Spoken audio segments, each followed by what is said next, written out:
هلا يا شباب في الحلقة الرابعة من ستيف التيلر. اللي ما شافش اللي فات يروح يكمله الأول. قبل ما نبدأ صلوا على نبينا عليه الصلاة والسلام، ويلا بينا. أمره يطلق أكبر عدد ممكن من الهجمات وهو عنده الفرصة، فجرى ناحية الشجرة. استخدم سحر الكهرباء على الكروم اللي بتهاجم عليه من ورا. مومنتو بدأ يلاقي صاحبه واثق جدا. هل عنده خطة في دماغه؟ ستيتش قال بص أقرب. جسم الشجرة كان مصنوع من كروم صلبة وخشنة، بس كان فيه جزء شكله مهم بشكل خاص. قرب من وش الشجرة وضربه، خلى إيده تخترق بعمق في زور الشجرة. استخدم هيلة اللعنة عليها، عارف إنها لوحدها مش هتبقى كفاية، فقطعته الأثرية طلبت منه يعمل حاجة تانية. افتكر جيرالد واستخدم رغبته في الانتقام كدافع. شغل قدرة التهام اللعنات بتاعته عشان يمتص الحاجات الملعونة اللي خدها من الإلفة قبل كده وكانت في قبضاته. بكده عزز قدرة كرة النار بتاعته لجحيم الظلام. كرة نار اتحولت لجحيم بيطلع لهب بدرجة حرارة عالية وبيحرق الهدف. بره الزنزانة 2 شيوخ وإلينا راحوا مدخل الزنزانة عشان يستفسروا عن الحالة الحالية للزنزانة، ولو كانوا يعرفوا لو الإنسان ميت أو حي. ما كانش فيه طريقة عشان يعرفوا في اللحظة دي. بقالها فترة من ساعة ما دخل، بس ما كانش فيه أنشطة غير طبيعية. الشيوخ قالوا إن دورها تحاول تقمع الزنزانة دي. القائد ناصر ارتبك من نية الشيخ بلورة تتدخل الزنزانة. الراجل نصحه ما يتهورش. لمفاجأة الكل، فجأة شوية إلف ظهروا وهو أمر شعبه ما يضربوش عليهم وينزلوا أقواسهم. جستر اتفاجئ لما شاف إنهم الإلف المفقودين وأمر بنقلهم لمكان آمن. الشيوخ وإلينا والقائد ناصر اتصدموا لما شافوا الناس دي، خصوصا إن كندر كان عايش. إلينا جريت بشراسة ناحية أبوها. اتسألوا لو الإنسان هو المسؤول عن ده. كين فتح عينيه والبنات عيطوا من الفرحة لما شافوا إنه فعلا عايش. بص ألف طلب مع قناع ناصر يبعت تعزيزات للزنزانة، بيشرح إن إنسان غريب دخل لوحده وأنقذهم. استلموا ورقة الهروب السحرية بتاعته، بس مهما كانت قوية كان مستحيل إنسان يخرج حي، فتوسل للمساعدة. بعدها رياح قوية خرجت من الزنزانة وغبار كتير صدمهم. الشيخ بيلارا صرخت إنهم لازم كلهم يروحوا يساعدوا الإنسان فورا. جستر وراناتا استعدوا يروحوا، وبعدها حصل غير المتوقع. الإنسان اتنقل بورقة سحرية بره الزنزانة وهي انهارت. ستيتش كان بيكلم إيده لما لاحظ إن عنده جمهور كبير قدامه. الكل كان مصدوم لما شاف الإنسان عايش وانتباهه متحول ليه. كانوا مبسوطين لأن الشجرة الحمراء اتقضى عليها وهو أنقذهم كلهم، خلاهم أحرار. بينما بطل ظهر بين الألف، جيرالد كان عايز يمشي بمجرد ما الجنود وصلوا. طلب من بالستوك يستنى ويعتني بشوية حاجات ليه، وده فاجئه.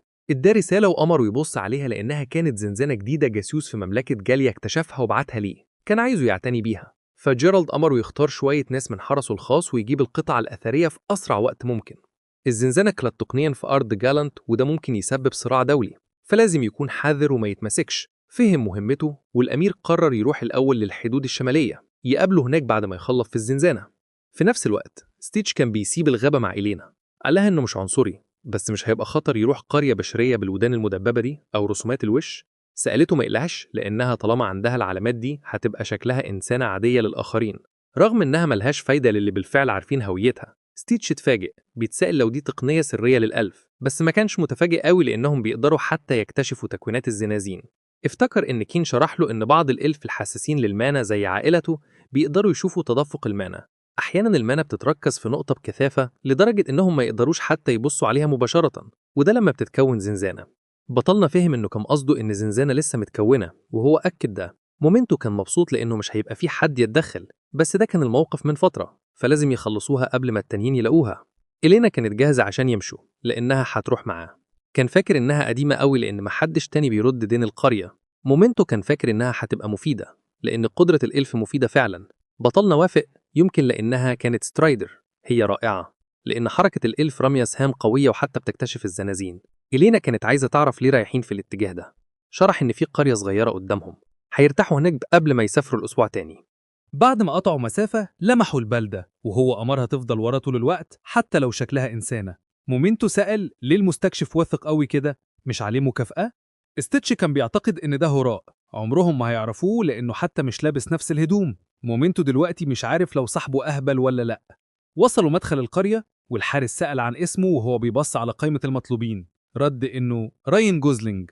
لما اتسأل عن اسم المرأة، إلينا فكرت في كدب ستيتش وعملت نفس الحاجة. دي سيلينا جوميز. الحارس بص عليهم بشك، بس قريبا اداهم لوحة التصريح وأمرهم ما يضيعوش التصريح ويتمنى لهم يوم كويس. ستيتش كان منبهر بذكاء سيلينا جوميز. بعدها سألت ليه تكذب؟ هي عملت كده بس لسه مش عارفة ليه. مومنتو سأل لو هو أهبل؟ عمره ما قال لها إنه مطلوب حالياً. طلب منها تدخل جزء الفندق الأول وهناك هيشرح الموقف كله. البار كان صاخب جدا والناس بتتكلم بصوت عالي. مقارنة بالغابة المكان ده أسوأ بكتير. عرض عليها مشروب عشان تجربه. سيلينا جوميز خدت شفطة بس بصقتها على طول لأن طعمها كان مر ومش لطيف شبه المية الوسخة. مومنتو اضطر يوافق الإلف. ما فهمش ليه البصر بيشربوا ده.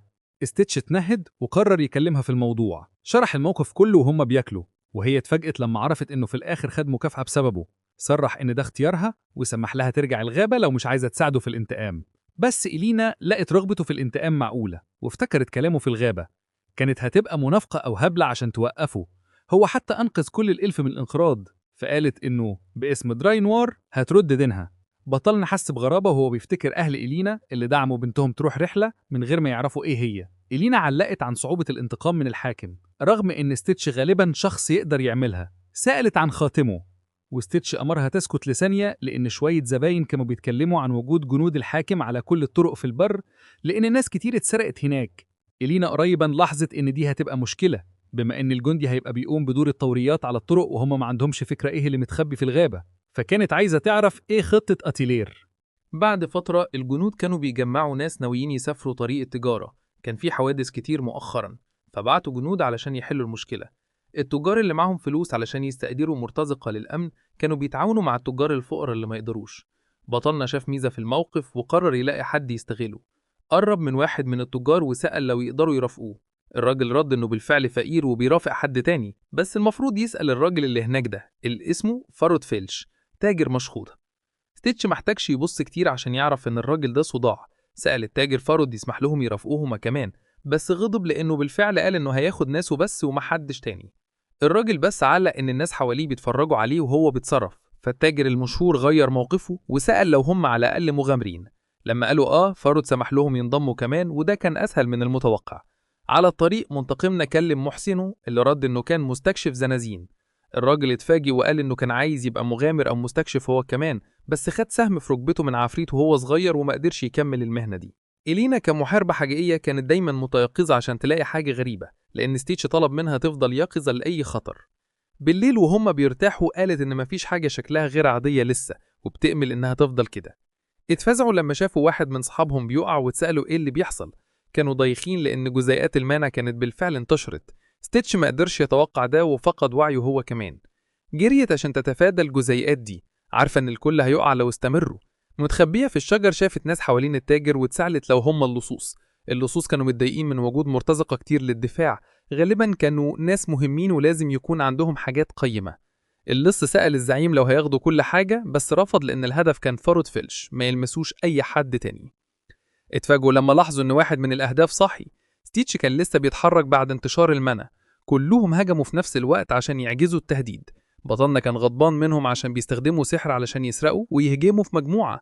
بدأ يستخدم كل التايجيتسو بتاعه عشان يوقعهم. بعد ما هزم 2 لصوص التانيين اترعبوا منه وهو بيقاوم التعويذة. السبب في ده هو إن بطلنا كان اكتسب مهارة كامنة مقاومة السحر مستوى 1 بتقلل التأثيرات السلبية بنسبة 20%. مومنتو شرح إنها ما كانتش بس مهارة كامنة بس اتصالهم كان بيقوى بيخليه إنسان متفوق. ستيتش محبش شكلها بس مومنتو قال إنه حبه. اللصوص نادوا زعيمهم بيطلبوا منه يعمل حاجة بس اتفاجأ لما شاف حد بيقاوم تعويذته. حتى ما كانش يعرف إن ده ممكن وسأل صاحبه اللي بيحصل. شيل كان كمان مرتبك لأن ما كانش في حاجة غلط في قدرته بس الخصم كان غريب. كان غضبان وسأل مين هو ليه ما تأثرش بالتعويذة ولو كان مرتزق. ستيتش ما كانش مرتزق بس وهو بيشهد سرقة ما قدرش يقف مكتوف الأيدي. الكلمات القليلة دي كانت كفاية لزعيم اللصوص فالراجل قرر ينهي اللعبة. فجأة اختفى وظهر تاني ورا ستيتش ركله مباشرة في وشه. اتصاب ولمفاجأة ستيتش ما قدرش يعرف ازاي عمل كده. ستيتش حاول يتكلم بس اللص كان بيتواصل بالعنف بس. ركلة تانية كانت دقيقة على أنفه. يمكن ستيتش ما كانش هيقدر يفضل واعي حتى وهو بيقاوم تعويذة النوم. زعيم اللصوص سأل شيل لو فقد موهبته في السحر لأن الراجل ده كان ضعيف قاوم تعويذته. الراجل القصير سأل لو يفضل يلقي التعويذة بنفسه لو يقدر. زعيم اللصوص اقترح حاجة غير عادية على صاحبه. كان عايز ياخد الراجل ده معاه. بينما اللصوص كانوا ضد ده. إلينا كانت في الشجر بتتفرج على الموقف. كانت متأكدة إنه اختفى لكام ثانية، فتساءلت لو اللص ده عادي. معرفتش ليه بياخدوا ستيتش، بس ما عندهاش خيار غير إنها تتبعهم. على الطريق مومنتو كان غضبان من صاحبه غير الكفء اللي كان بيغمى عليه كتير مؤخرا. ستيتش دايما كان بيتهانن ضد البشر التانيين. سأل يعمل ايه ضد حد بيختفي. مومنتو كان بيحاول يقنعه ان ستيتش مفروض يحارب جنبه في الحالات دي. فليه السيد جمجمة طافية ما ظهرش وعامل حاجة؟ المحادثة مع كائن غير مرئي اتقطعت لما الراجل حط كوباية مشروب سخن على الترابيزة كعلامة سلام. ستيتش من ناحيته كان متضايق وسأل ليه اللص بيتهاون دلوقتي. اعتذر وقدم نفسه. اسمه جاريت وكان عايز ستيتش يبقى صاحبه. سمى نفسه وطني عظيم بيحب المملكة دي. كان زعيم اللصوص الشرفاء اللي بيخدموا الشعب. ستيتش كان فاكر إن مين ممكن يكون وطني في المملكة الزبالة دي. قدم نفسه وقال إن اسمه براين. سأل لو جاريت فاكره غبي ليه هينضم من مجموعة لصوص. جاريت اتفاجئ من العدوانية دي. بعدها أصر إنهم مجموعة إجرامية شريفة بيسرقوا الأغنياء بس عشان يدوا للفقراء.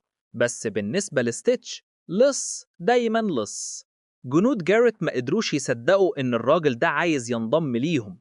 روبن جاريت فكر صحابه بأصولهم. برنارد كان شحات ودلوقتي عضو قيم، وشال الخجول كان قزم حديقة ودلوقتي ساحر قوي في المجموعة.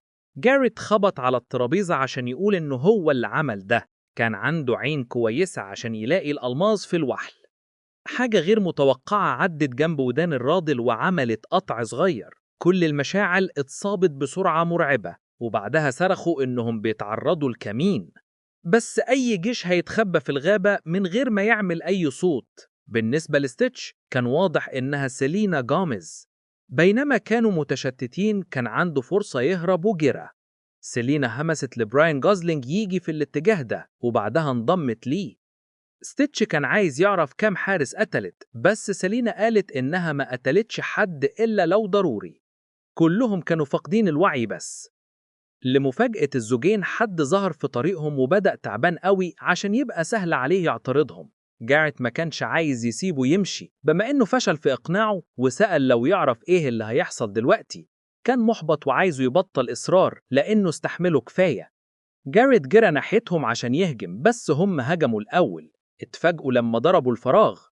سيلينا جاميز وبراين جوزلينج لسه مش فاهمين إزاي ده ممكن. بفضل مومنتو اللي حذر ستيتش إن بطنه هي الهدف، قدر يصد الهجوم وبعدها بعد عن جاريت.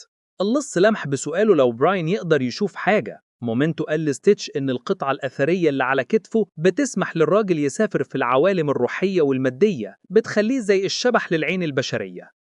كان غير مرئي بس لعيون كائن متفوق ما قدرش يتخبى.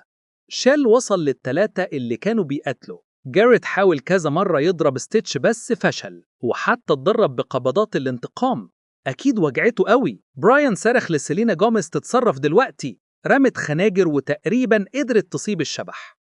شال ما قدرش يصدق إزاي الراجل ده اتفاعل مع حركات زعيمه، من مفروض ما يكونش حاجة إنسان يقدر يشوفها. ستيتش تقريبا قدر يوقع شوية من سنان روبن هود حتى بقدرته الشبحية. جاريت كافح في القتال. شال كان متأكد إن حركات الراجل كانت بتتحسن أثناء القتال، فقرر يساعده واستخدم سحر على ستيتش. بس إلينا رمت عليه حجر وقفته. بالإضافة للغنى، سيلينا كانت ممتازة في التصويب، ما كانتش عايزاه يتدخل، وكل اللصوص التانيين هجموا عليها عشان يمسكوها، بس استخدمت قدرة الرياح القوية بتاعتها. معرفوش إنها بتقدر تستخدم قدرات سحرية واتدفعوا بضغط الرياح. جاريت كان قلقان على وضعهم الحرج. قريبا التاجر فايد وصل مع رجالته وأمرهم يهجموا على الكل. ستيتش جوزلينج كان مبسوط لما شاف التعزيزات، بس بقى من غير كلام لما أمرهم يهجموا على الكل. جروا عشان يهجموا بينما ستيتش رفع ايديه بسلام، بس الأغبيار دول ما لاحظوش ده بسبب الضلمة إن الحلفاء كانوا بيقتلوا قبل ما يوصلوا. فما عندوش خيار وسحب سيفه عشان يهزم المرتزقة كمان. شيل قريبا فاق وسأل إيه اللي حصل. زعيمه كان قلقان وسأله لو هو كويس. معرفش ميه، بس مكانهم اتكشف من الناس اللي سرقوهم الصبح ده. أكتر حاجة مفاجأة هي إنهم جابوا تعزيزات، وواحد منهم كان عملاق ضخم. الأسلحة ملهاش تأثير عليه. الحاجة الوحيدة اللي ما جربوهاش ضده هي السحر، فسألوا شيل لو يقدر يتعامل معاه. حاول يستخدم سحر السحب بتاعه اللي بيقلل سرعة حركة الهدف بنسبة 30%. سحره فشل لأن الراجل كان لابس عباية مقاومة للسحر. زعيمه لاحظ إنهم مصممين يجيبوهم اليوم ده، ما قدرش يصدق إنهم جابوا معدات غالية زي دي. خد خنجره وأمر شيل يساعد الرجال التانيين. جاريت اختفى وفي لحظة كان على كتاف الروبوكوب العملاق. حاول يضرب الرأس بس ضرب الخوذة. قبل ما يقدر يحاول تاني، روبوكوب استخدم دراعاته وضربه من زاوية مستحيلة لدراعاته في الوضع ده عشان يبقى منطقي. كان لازم يكون راجل مطاط. بعد كده اترمي عشان يبوس الأرض. اللكمة اللي كان على وشك ياخدها كانت هتبقى قاتلة، بس العملاق حس إن الأمور بتسخن. ستيتش ألقى سحر النار بتاعه على العملاق عشان يوقفه. سحر قوي زي ده خلى شعر جاريت يقف. حتى مع عباية حماية سحرية، العملاق ما قدرش يبطل تأثير النار. مومنتو علق على صاحبه إن دي نكتة، قطعة سحرية أقل شأن ما تقدرش تمنع تعويذاته المذهلة. ستيتش اضطر يعترف إن صاحبه كان متحمس لده. بعد ما ستيتش ادى العملاق نفس هوائي منعش، العملاق هجم عليه بكل قوته عشان ينتقم. هجمات بطيئة زي دي ما كانتش تهديد لمستكشف خبير عنده هاكات، حتى افتكر إن فالر كان أقوى وأسرع بكتير. العملاق ده كان زي كتاب مفتوح، متوقع جدا. ضرب الراجل وبعدها إلينا طلعت من الشجر وطبقت خنقة على العملاق. رغم مظهرها المغري، إلينا كانت زي صاروخ تقيل ودفنت العملاق في الأرض بقوة كبيرة، كفاية عشان تهزمه. جاريت وقف مبتسم بيقول إن براين كان بيصعبها، كان عايز ينضم لفرقة اللصوص الشرفة المذهلة. ستيتش اضطر يمسك نفسه عشان ما يكسرش راس الراجل هو كمان. برر إنه ما بيحبش عيلة فينيتسي الملكية، فهساعد في هزيمتهم. بأكتر سحر مرعب عنده خلى كل الجنود يحسوا إيه معنى إنهم يتضربوا بصعقة. كل اللي في ساحة المعركة اتذهلوا من السحر ده. حاجة زي دي كانت مرعبة. المرتزقة استسلموا عن المقاومة وقريبا الكل اتهزم. بعد ما اتربطوا، فاكو كان بيلعن ستيتش لأنه كان معاه اللصوص دول طول الوقت، بيستخدمها عشان يقول إن الواحد مفروض ما يصاحبش العوام. ستيتش وضح إن فاد هو اللي حطه في الموقف ده لما هجم عليه. جاريت قاطع وعايز يعرف إزاي فارورك تتبع معسكره. التاجر ما كانش عايز يكشف أسراره، بس كان كفاية لجاريت يشك إنها ممكن تكون ميدالية تتبع من بين الكنوز المسروقة. شيل نيم الراجل وهو بيقول إن عشان كده جاريت المفروض يسيبه يتعامل مع البضاعة. ده اللي بيحصل لما بيمسك كل حاجة من غير علم. راضي بالاستجواب، جاريت عرض زجاجة مية على حليفه الجديد وعلق إن براين شكله بيكرههم. هل كان عنده تاريخ مع العيلة الملكية؟ ستيتش قال إنه مش غلطان، بس بالنسبة لجاريت إيه كان هدفه من الرجل ده؟ هل كانت عملية نصب؟ جاريت صرح إن العيلة الملكية كانت فاسدة من فترة طويلة، بتستخدم خوف الممالك المجاورة عشان تجمع ثروة سخيفة بأخذ فلوس من المواطنين والحلفاء. عشان كده جاريت بيتصرف، ما قدرش يشوف بلده تتصرف كده. الراجل ده واحد من أكبر جماعات الضغط في فينيسيا، بيبعت أموال عسكرية للحدود الشمالية عشان يتجنب دفع ضرائب في فانزيا. جاريت قرر إنه مش بيسرق من أي حد. ستيتش همس إنه عنده أهداف مشابهة، بس طرق جاريت خدت وقت طويل قوي عشان تأثر على فينيسيا. مع كل حاجة وضحت دلوقتي، براين جوزلينج سأل لو يقدر يمشي أو لو روبن هود هيحاول يجنده تاني. وبما إن براين ما كانش ناوي يكشف خططهم لأي حد، ما كانش هيعمل حاجة. فجاريت صرخ أوامر لحلفائه وهيمشوا في ساعة. ده كان وداع، بس جاريت كان بيأمل إنه يكون إلى اللقاء. بطلنا ابتسم، فاكر إنه ما كانش عايز يتصاحب مع اللصوص تاني، بس لو القدر أراد هيتقابلوا تاني. بعد ما سابوا مجموعة اللصوص مشوا شوية ووصلوا زنزانة، بيأكدوا إن إلينا بتقدر تكتشف الزنازين دي، شكلها نظيف وأنيق قوي، يمكن لسه متكونة. دخلوا الزنزانة وستيتش قدر ينور الطريق بقدرة نار. إلينا لاحظت وحش متخبي قدام. ستيتش سأل لو إلينا قتلت عفاريت قبل كده. شافتهم كام مرة في الغابة. ما كانش يعرف عن العفاريت اللي قابلتها في الغابة، بس اللي في الزنازين غدارين. هيوريها إزاي بيصطادوا فريستهم. حدد فخاخ حطها الأقزام دي وعطلها. بعد ما عمل كده قال إنهم بيغضبوا قوي لما الفريسة ما تقعش في الفخ وبيهجموا بالطريقة دي. ستيتش كمان ورى إزاي إن هم شاطرين في إنهم يولعوا. بسحر الشوي بتاعه ولع فيهم كلهم وبعدها امتص المنى من المخلوقات. إلينا حست بالأسف للصغيرين اللحظة. يمكن الوحش الحقيقي اللي كان المغامر اللي بيقاتل زي نينجا وبيلقي تعاويذ زي جاندلف.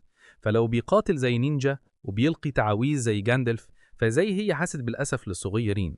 جوه الزنزانة دي مجموعة تانية كانت بتستكشف المكان. بنت اسمها ميلي كانت لابسة قلادة بتوجههم في الاتجاه الصح، وتقدموا وهم بيوجهوا الآخرين قوات بيلستوك الخاصة. ميلي وجهت المجموعة وقالت لهم يقفوا. في حاجة غلط. الفخ ده اتعطل. ممكن يكون وحش بذكاء، بس غالبا شغل إنسان. ريموند دلوقتي لاحظ إنهم ما قابلهمش وحوش لسه، وده كان غير محتمل. إمر رغم إنه مش شكله ذكي استنتج إن أكيد في حد هنا. اللي لقوه قدام أكد النظرية دي. كومة شواء عفاريت. ميلي كانت متأكدة إنه مفيش وحش ملتهب في الزنزانة دي. ده كان شغل مستكشف. بالرجوع لشواء العفاريت المسؤول، التقدم كان سهل للثنائي. أخيراً وصلوا عرين زعيم الزنزانة. لما فتحوا الباب، قابلوا مخلوق عملاق ب10 عيون. تقدر تشوف 9، بس واحدة متخبية. تعبان من قتال مخلوقات عملاقة، ستيتش اتهجم بسرعة من الوحش. بخفته تفادى واستخدم قدرة القوس بتاعته عشان يفرغ كهرباء في كل جسم الوحش العملاق. صوت القتال ده والوحش العملاق رن في كل الزنزانة. حتى مجموعة بالستوك قدرت تسمعه. وهم بيقربوا من مصدر الصوت، شافوا المخلوق الضخم والمرعب بيواجه حاجة مرعبة أكتر. إيه اللي ميلي هتعمله في ساحة الزعيم؟ يولينا استخدمت خفتها عشان تضرب سهام خلسة في عيون المخلوق. ستيتش استمر يشحن بطارية الزعيم، بس زي الآيفون عمرها ما اتملت. ميلي أمرت ريموند يستعد. الراجل سأل لو ده بجد. صمت قائدته أشار إنه بجد. بينما ستيتش كان بيكافح عشان يهزم الزعيم، ريموند جهز سهم معزز بسحر الدقة. هدفه كان نقطة قاتلة عشان يهزم أكبر عقبة في الزنزانة، المستكشف المنافس. مستحيل أي حد يتفاداه، بس لمفاجأتهم المستكشف تفادى الهجوم من غير حتى ما يبص في اتجاههم. قلب ريموند وقع لما ستيتش كان بيبص له دلوقتي. لكام ثانية حليف ريموند قدر ينقذه من إنه يبقى شواء زي العفاريت اللي لقوها قبل كده. كانوا آمنين دلوقتي، بس ده ما كانش معناه إنه هيفضل كده. ستيتش ممكن ما يكونش صابهم، بس المرة الجاية مش هيبقوا محظوظين قوي كده. انتهت الحلقة الرابعة والمفاجآت جاية أكتر من أي وقت. اشتركوا عشان نوصل لهدفنا 100,000 أخ وأخت قبل نهاية السنة.